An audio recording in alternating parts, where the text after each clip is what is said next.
Diduga akibat kelelahan bertugas saat pemilu, seorang anggota polisi di Semarang meninggal dunia. Korban sempat dibawa ke rumah sakit namun nyawanya tidak tertolong. Suasana duka masih menyelimuti rumah kediaman Ibtu Wahyudi di Jalan Jangli Telawah 3 nomor 13 Semarang. Karangan bunga nampak menghiasi kediaman rumah anggota Polri yang meninggal usai bertugas pengawasan pemilu dan pemungutan suara selama 2 hari penuh. Almarhum yang juga Kanit Binmas Polsek Candisari Semarang mendapat tugas sebagai pawas atau perwira pengawas pemilu. Almarhum bertugas menjaga dan mengawasi TPS-TPS di wilayah kerjanya. Diduga akibat kelelahan, ia mengeluh sakit sesak nafas. Almarhum sempat dibawa ke rumah sakit namun nyawanya tidak tertolong. Pak Wahyudi itu mengeluhkan pernah sakit atau gimana? Untuk riwayat penyakit tidak ada. Jadi setahu saya beliau itu patroli ke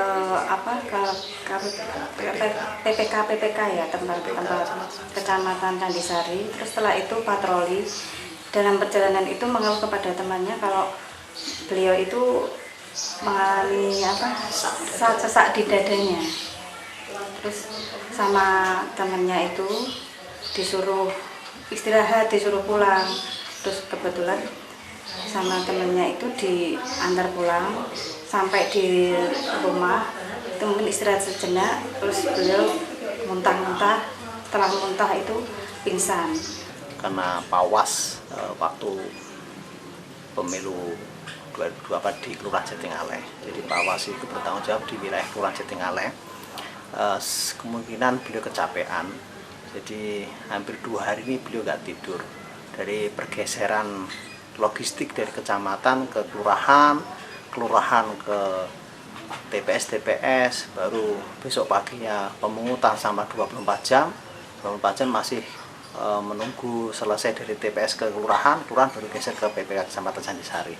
Jadi kami yang di lapangan ini hampir 2 hari tidak istirahat, tidak tidur, ya hampir tidak tidurlah dikatakan. Jadi mungkin beliau kecapean setelah. Ibtu Wahyudi dikenal sebagai pribadi yang giat bekerja dan tak kenal lelah. Di usianya yang menginjak masa pensiun 58 tahun, ia masih terus mengabdi sebagai anggota Polri. Almarhum meninggalkan 3 orang anak dan istri. Dari Semarang, Wisnuwardana, Tim iNews melaporkan.